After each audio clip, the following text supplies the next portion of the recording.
In the early 2010s, Silicon Valley was more than a physical place. It was a belief system, a culture built around the idea that technology could solve almost any problem, as long as it moved fast enough. Founders were encouraged to promise big outcomes. Investors were encouraged to accept uncertainty, and hesitation was often treated as a weakness rather than caution. This approach produced extraordinary innovation. Entire industries were transformed in a matter of years. But it also produced a dangerous assumption that confidence alone could replace proof. That belief could substitute for evidence, and that results would eventually appear if the vision was strong enough. In many industries, mistakes could be corrected later. Software could be updated. Products could be improved after launch. But this logic quietly ignored one critical reality. Not every industry allows room for error. Healthcare is fundamentally different from most technology sectors. In medicine, errors are not theoretical. They are personal. A wrong result can change a diagnosis. A wrong diagnosis can change a life. And in some cases, mistakes cannot be undone. For decades, medical systems evolved slowly for a reason. Accuracy mattered more than speed. Verification mattered more than ambition. Yet during this period, healthcare was increasingly viewed as inefficient.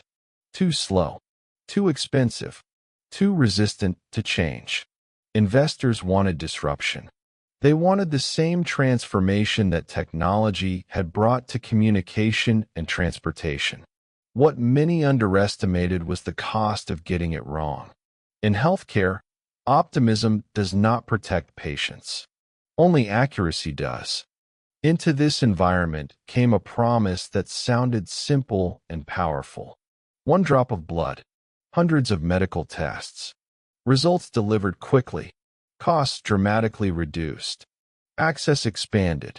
According to the company making these claims, traditional laboratories were outdated. They relied on large machines, complex logistics, and slow processes. This startup claimed it had solved all of that. The promise was easy to understand. It required no technical background, and it appealed to a shared frustration with the healthcare system. Most importantly, it offered hope, and hope travels faster than skepticism. The idea did not spread through scientific journals. It did not rely on peer-reviewed studies.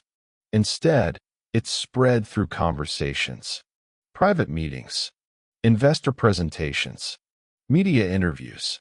The message was always the same. Healthcare is broken. This technology has fixed it. Details were minimal. Confidence was not. For many listeners, the confidence itself became evidence. If the founders spoke with certainty, and powerful people were listening, verification felt unnecessary. Over time, belief became collective, and collective belief is difficult to challenge. The company at the center of this story was Theranos. It presented itself not just as a technology company, but as a moral mission. Its founder emphasized discipline and control. She avoided unnecessary explanations. She focused on outcomes rather than mechanisms.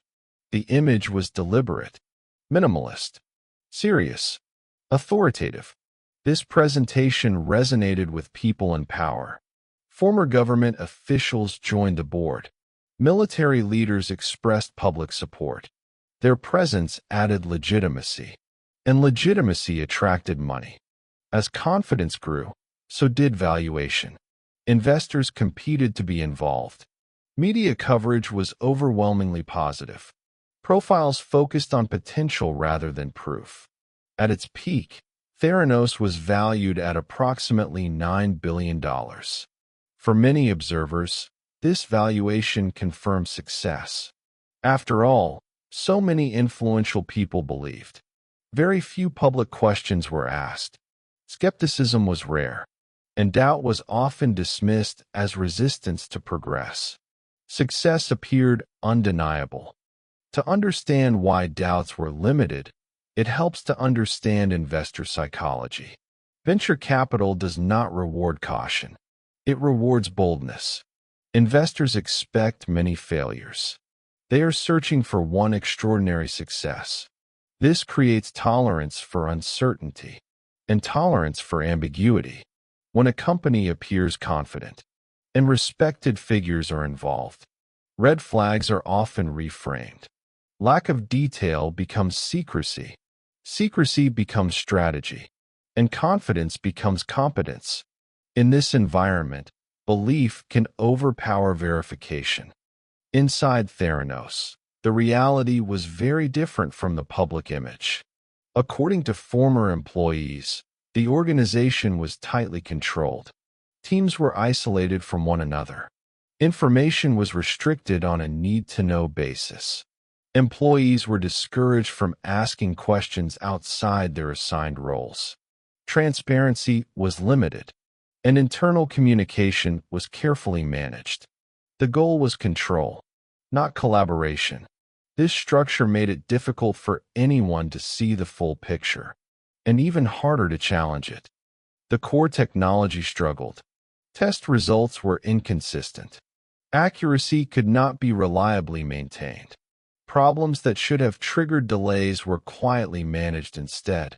Rather than slowing down, operations continued. Traditional laboratory machines were used behind the scenes. This contradicted public claims about proprietary technology. But this information remained internal.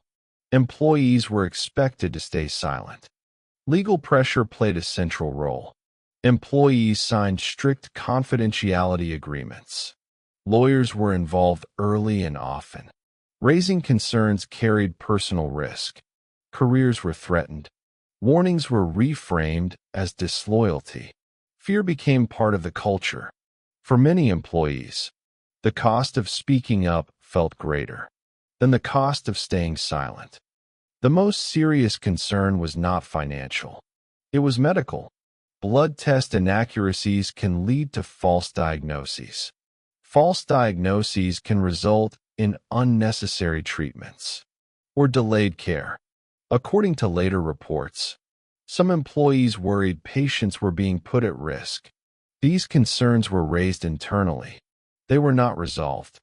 Yet publicly, testing continued. Patients trusted results, and the narrative remained unchanged. Warnings did exist, but they were fragmented, isolated, easy to dismiss. Whistleblowing requires certainty, and certainty is difficult when information is restricted. Those who spoke up risked everything. Those who stayed silent preserved stability. In an environment built on belief, doubt struggled to survive. Change began when investigative journalists started asking precise questions, not about vision, but about evidence. They examined documents, spoke with former employees, consulted medical experts. What they found did not match the public story. The gap between promise and reality became impossible to ignore. When investigative findings were published, the response was immediate. Regulators intervened. Business partners reassessed involvement. Public trust began to erode. The narrative shifted. Confidence gave way to scrutiny. Once scrutiny intensified, collapse followed. Testing operations were shut down. Employees were laid off. Partnerships dissolved. Patients were notified that previous test results might have been inaccurate.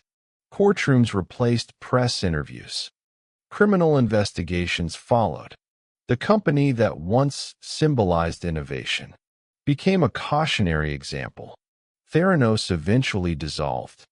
The impact did not end with the company. Investors became more cautious. Regulators increased oversight. Healthcare startups faced greater scrutiny. The case became a reference point. This story is not only about one company. It reflects a systemic failure. When belief moves faster than evidence. When confidence replaces verification. Innovation is essential, But not all industries can afford experimentation. Healthcare demands proof, not promises. For years, this startup convinced America it had the future, not through transparency, but through belief. In the end, it did not deliver a revolution. It delivered a warning, one that continues to matter.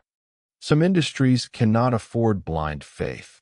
Accuracy is not optional, and belief, without evidence, always carries a cost.